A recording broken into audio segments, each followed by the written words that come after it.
chegou a hora de falarmos de um assunto muito sério, que é organização de código. Se você tem acompanhado os vídeos que temos desenvolvido ultimamente, nós estamos criando inúmeras mecânicas que permitem com que o player consiga navegar por diferentes cenários e chegar em diferentes níveis. E como o objetivo é apresentar como implementar essas mecânicas, nós não respeitamos boas práticas ou mesmo nem adotamos uma certa organização de código.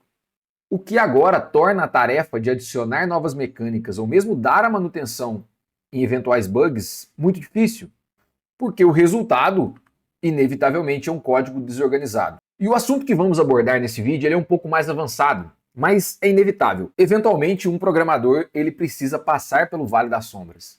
Portanto, o que vamos falar aqui é sobre máquinas de estado. E o que vamos fazer é reconstruir todo o controlador desse player utilizando uma organização mais profissional, eu diria. Então, me acompanha aí para você entender de que forma nós vamos fazer isso, beleza? Mas antes de começarmos a colocar a mão na massa e escrever nossos códigos, nós precisamos entender o que são máquinas de estado. O termo que eu estou mencionando aqui diz respeito a Finite State Machine, ou FSM, máquinas de estado finitas. Quer dizer, eu possuo estados limitados. E o que são máquinas de estado? Máquinas de estado diz respeito ao funcionamento de algum objeto, que no caso pode ser o seu player, um inimigo, um NPC, que transita entre estados diferentes. Então, por exemplo, normalmente quando você começa um jogo, você tem um estado inicial. E aqui podemos chamar de idle. Esse estado, inclusive, ele pode ser responsável por iniciar a máquina de estados.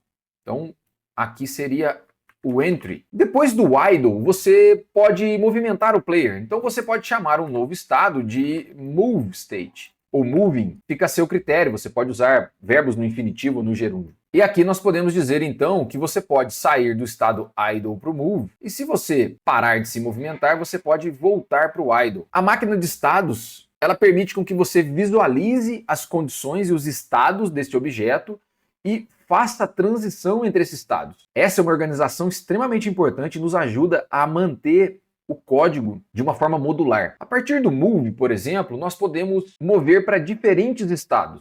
E aqui fica a seu critério o que você vai considerar como estado. Por exemplo, quando você pular, você pode considerar que você está no air state. Caso esse estado ele altere de alguma maneira a movimentação do player ou mesmo alguma condição. Se, por exemplo, você quiser adicionar uma outra velocidade vertical ou outra velocidade horizontal, quando o player está se movendo no ar, você pode considerar um outro estado, como um air. Então, quando falamos de estado, nós naturalmente estamos falando da condição daquele objeto. Quando eu digo condição, nós podemos dizer que é um retrato das variáveis, dos valores que existem naquele momento para aquele determinado objeto. Então, quando você altera essas condições, pode ser que seja necessário você criar um estado para representar essas condições. Como nós não tínhamos um air state na versão original do nosso player controller, eu não vou considerá-la aqui, mas apenas para representar e dizer para você que você poderia construir diferentes estados caso tenham diferentes condições. Mas do move, nós tínhamos um estado, por exemplo, que era o dashing ou dash. Por quê? O dash ele altera a velocidade de movimento. Veja, então aqui nós estamos considerando uma outra propriedade. Então nós tínhamos o dash. Esse dash pode vir do move e o dash também pode voltar do move. E a partir do move você conseguiria pular, mas do dash não. Então veja que ainda há diferentes condições. Uma outra propriedade é o wall. Então quando estávamos on wall, esse também era um outro estado, porque isso alterava a velocidade de deslocamento vertical do player. Então, a partir do on-wall, a partir do move, você poderia ir para o on-wall. E a partir do wall, você poderia voltar, por exemplo, para o idle. Observe que em todos os estados você precisa ter uma condição de entrada e uma de saída. Caso contrário, você corre o risco de ficar preso naquele estado. E uma outra regra muito importante é que os estados são responsáveis pelas próprias transições. E na hora que implementarmos, você vai ver o quão importante é manter essas regras. E do wall, nós tínhamos o wall jump. E aqui nós podemos deixar o wall jump, ou seja, esse wall jump ele só pode ser acessado caso você estiver na wall. Eu não posso vir do move e realizar um wall jump, nem faz sentido. E quando finaliza o wall jump, nós podemos voltar para o idle. Aí você deve pensar, bom, mas eu pulo e consigo me movimentar, porque essa transição ela pode ser muito rápida, às vezes um frame ou no mesmo frame você consegue transicionar entre o idle e o move. O importante é que você consiga acessar os estados que você deseja, mesmo que não exista uma transição diretamente para ele. Na hora de implementarmos a máquina de estado, isso pode ficar um pouco mais claro. Esse é o modelo inicial da nossa máquina de estados e vai nos servir como guia para entendermos como implementar isso. Mas uma última coisa antes de irmos para o código é interpretarmos o que acontece aqui. Veja que em cada estado nós temos um momento onde ele sai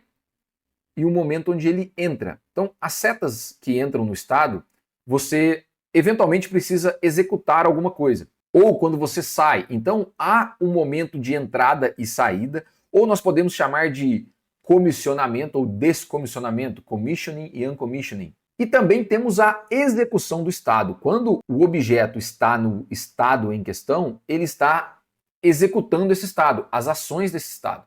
A partir disso, nós podemos entender então que existem 3 situações para cada estado. Nós temos o enter, nós temos o update, que é a execução do próprio estado, e nós temos o exit. Essas são as condições de cada estado.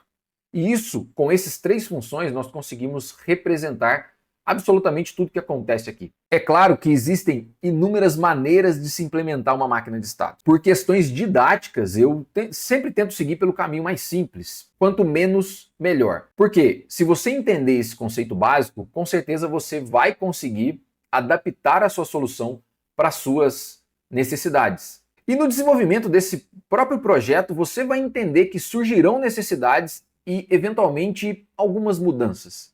Mas guarde este conceito, porque este é o conceito básico e vai te ajudar a entender definitivamente o que é uma máquina de estados finita. Então, acompanha aí que no próximo vídeo vamos ver como implementar uma máquina de estados. Se você quer voltar alguns passos e entender como começar a programar em Unity, olha essa série que estamos fazendo.